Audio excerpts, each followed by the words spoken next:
Entonces, la propuesta, y creo que una imagen habla más que mil palabras, está representada por esta imagen que todos deben conocer, todas deben conocer, que es esta imagen de América Latina invertida. Una América es una imagen del pintor uruguayo Jorge García. Es del 43, ¿no? Es de este marco de poder volver a pensar, y por eso la importancia epistemológica, ¿no? Es decir, ¿qué sería? ¿Cómo construyo el pensamiento? ¿No? Cuando se propone la decolonización del saber, decíamos que no solamente se domina por la fuerza, sino que se domina por el convencimiento, ¿no? Y nuestra manera de comprender el mundo y de observar de registrar ese mundo, de comprender, tiene que ver con este aparato epistemológico, ¿no? Aprendido, incorporado, y que decíamos, una posmodernidad que ha generado una puesta en discusión de ya no esa verdad única, esa verdad de la modernidad, ¿no? Pero la posmodernidad, y tal como lo expresa Dussel, siguió siendo eurocéntrica, ¿no? Es decir, la posmodernidad puso en discusión el discurso de la modernidad, las narrativas, los metarrelatos de la modernidad, sin cuestionar la racialidad, el eurocentrismo de la modernidad, ¿no? Es decir, pone en discusión la concepción de verdad, pone en discusión la concepción de bien, pone en discusión la concepción de poder, ¿no? Es decir, todo ello abreva, construye un marco, un clima que beneficia, en donde hay un ida y vuelta con respecto a esta propuesta del giro decolonial. Es decir, sería contrafáctico, pero no podemos pensar en este contexto sin haber pensado en cómo estas promesas, estas grandes promesas de la modernidad no hubieran entrado en crisis y en cuestión. Si bien Dussel plantea de que ya ellos venían planteándolo, perdón por la redundancia del término, ya ellos venían proponiendo poner en duda la modernidad. ¿Por qué? Porque la modernidad va a ser comprendida como, decir modernidad es decir eurocentrismo, Europa como centro, no solo como centro económico, sino como centro que instala el modo de pensar, se consolida en este proceso que se da en la conquista, ¿no? Entonces, el siglo XV, el inicio de una modernidad que, y acá irían los guioncitos, diríamos, una modernidad capitalista, una modernidad conquistadora, ¿no? Eurocéntrica, ¿no? Y en donde la racialidad, la raza, ¿no? pasa a ser el elemento configurador, ¿no? de esa otredad, ¿no? Entonces, y acá estoy remitiéndonos a textos de Aníbal Quijano, Rita Segato, para decir una autora contemporánea, poder pensar, bueno, Walter Mignolo, que sé que lo leen con Valeria, ¿no? Es decir, ¿cómo podemos pensar desde América Latina, desde nuestra latinoamericanidad, porque no se trata de decir vamos a hacer algo nuevo, se trata de poner en tensión, poner en discusión ese pasado, ¿no? Y construir, que es lo que propone él, una nueva filosofía, una filosofía de la liberación, ¿no? Asumir en ese sentido. Y en ese sentido es una mirada, esta idea de construir ese consenso de los oprimidos, ¿no? ¿No? Piensan en Freire, ¿no? Desde la pedagogía del oprimido. Y los oprimidos, ¿no?, de América Latina no solo van a ser los oprimidos como otros, estamos diciendo, ¿no? Estos discursos de las alteridades, ese otro, ese no nombrado, ese que se nombra con la palabra y la mirada del dominante, ¿no? Entonces, ya no solamente se trata de ese otro indígena, sino también de esa convivencia de oprimidos. Creo que se dio muy claramente. Yo estoy siguiendo un sitio en Instagram que es el Museo del Estallido en Chile, en donde se están recuperando todas aquellas expresiones que se hicieron, expresiones visuales, que se hicieron en el contexto del estallido del 2019, ¿no? O bueno, el movimiento y la definición de nación multirracial, el Estado plurinacional de Bolivia, ¿no? Toda esta revolución, este nuevo momento que se está produciendo que se produjo en América Latina desde inicios del siglo XXI, permite pensar y recuperar esta idea de los oprimidos. Es decir, no puedo pensar en el discurso feminista sin pensar en la lucha racial, sin pensar en ese otro, porque no solamente la mujer, si lo querés llevar al cuestionamiento del capitalismo obrera, cobra menos que un hombre obrero, ¿no? En un trabajo que un hombre, sino también la mujer indígena no tiene la misma accesibilidad a trabajo que una mujer winca, podríamos decir, ¿no? Entonces, si no pensamos como bloque esta idea de los oprimidos, es una manera, diríamos, burguesa de pensar estos movimientos, ya sean feministas o ya sean, ¿no? Hasta incluso pensar en las clases sociales, ¿no? Entonces, aquí en América Latina, y como proponía Quijano, creo que el concepto central de otredad es el concepto de raza, ¿no? Entonces, en ese marco estamos repensando y nos están invitando desde este giro decolonizador. Sigo en la próxima porque me extendí. Esta corriente plantea, por un lado, un reordenamiento de la historia, ¿no? Es decir, en torno a este concepto de colonialidad del poder que propone Aníbal Quijano, parten, ¿no?, de una proposición que se encuentra difusamente presente a partir del momento de esta imaginación histórica en donde se enuncia esta idea de que, va a decir Quijano, ya no solo Europa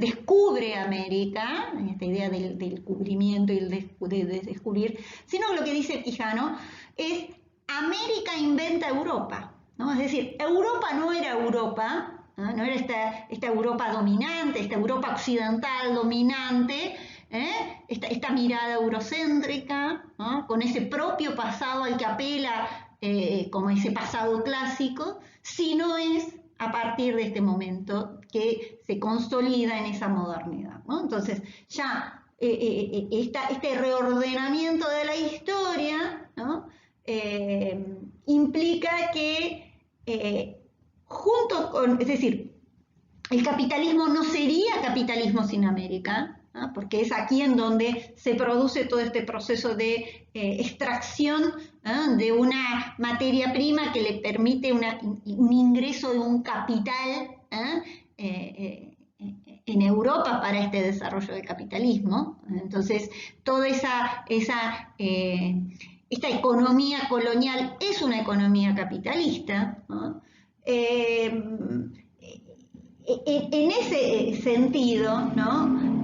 Fíjense que de lo que estamos planteando, de lo que estamos hablando, es justamente de poner en tensión y de revisar, de reordenar esa historia, desde otra mirada, ¿no? Esa narrativa, ¿no?, de ese proceso que va a necesitar de dominación, necesitaba un léxico, ¿no? Necesitaba un ABC, necesitaba, ¿no? Entonces construye esta idea de un continente que era dominado, descubierto, nombrado, ¿no? Y en tanto se va originando todos los estados nacionales, los procesos independentistas y demás, se originan en esta consolidación de la colonialidad. Ojo con que también aparecen los estudios postcoloniales. Y acá hay una divergencia, me parece importante marcar, porque los estudios postcoloniales tienen mucho que ver con las reflexiones que van a hacer los pueblos en las zonas asiáticas, en las zonas africanas, ¿no? Es decir, que también han sufrido y sufren procesos de colonización, ¿no? Pero este término de post implicaría un momento, ¿no?, como que se concluye la colonia y empieza una nueva etapa. El problema es que lo colonizador no se concluye, ¿no? El tema es que hay que deconstruirlo, desarmarlo, revisarlo, ¿no? Entonces, en este sentido, lo decolonial es poner en cuestión la categoría, ya no pensar desde la relación centro-periferia, ya no pensar en un orden único de mundo, ¿no?, que organiza, sino repensar desde otra perspectiva. Y es esta perspectiva crítica, decolonial, para lograr así construir un nuevo proyecto, que es el proyecto de liberación, ¿no?, que es el que va a proponer, ¿no? Entonces, en ese sentido se oponen, diríamos, y Quijano lo explica claramente, y Mignolo y Segato creo que son muy claros contemporáneamente, en esto de que ya no estamos hablando de subalternidad, como se habla de los estudios subalternos, hay toda una corriente, Spivak, ligada en especial a los estudios en la India,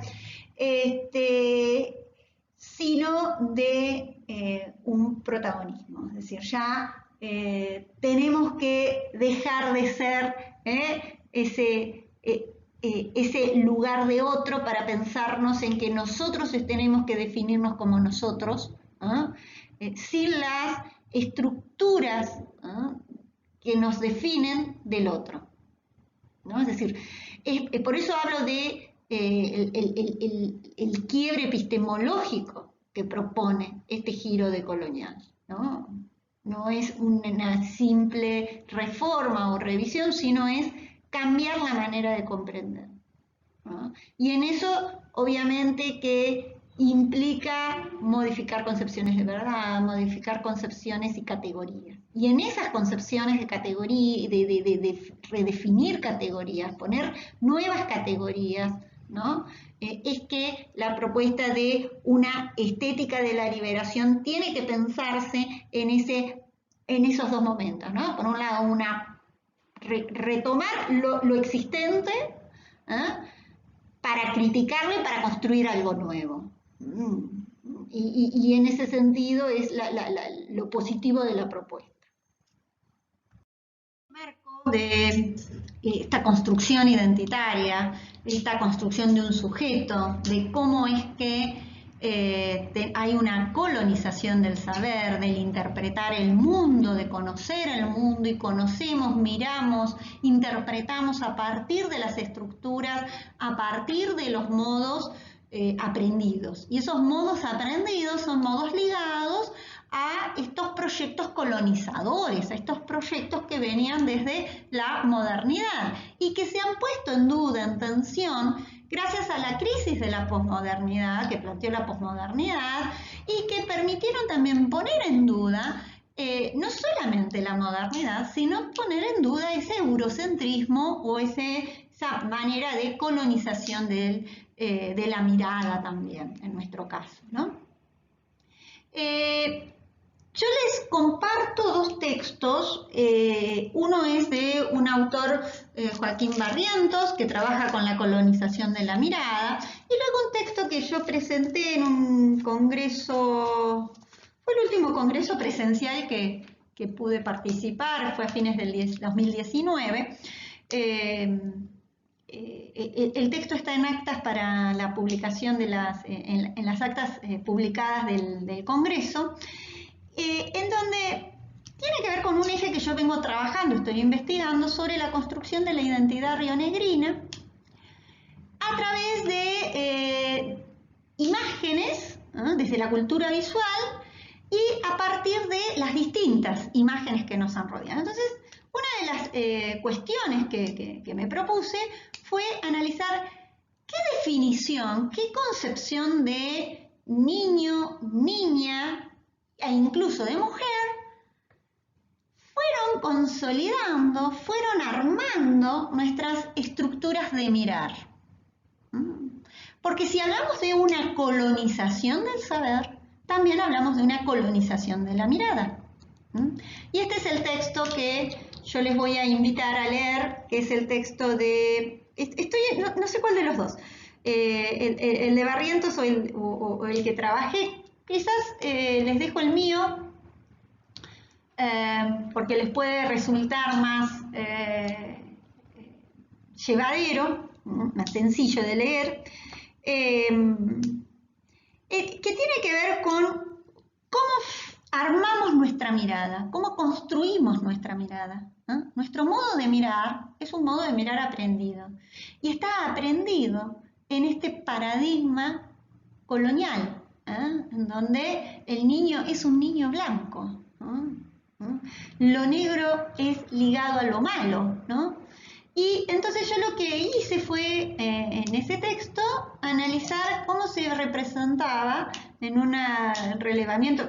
Me quedó inconcluso porque no pude volver a Buenos Aires a seguir relevando Michigan y Paraty, así que quedé en el 78, en esos 3 años, en esos 5 años, 1973, 1976, gobierno peronista, primer gobierno peronista en la provincia de Río Negro, tercer presidencia peronista a nivel nacional, y 76-78, última dictadura cívico-militar. Bueno, en ese quiebre, en esa distinción. Y por el otro lado, la editorial Atlántida, que es una editorial, claramente ha sido una editorial que estuvo al servicio de la dictadura cívico-militar.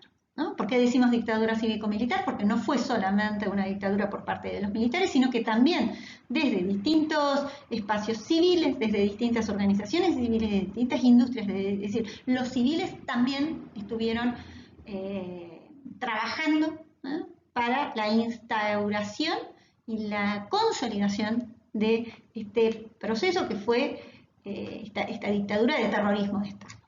Entonces, ahí me interesaba analizar qué prototipo, qué estereotipo, qué paradigma de niño y niña fue representado.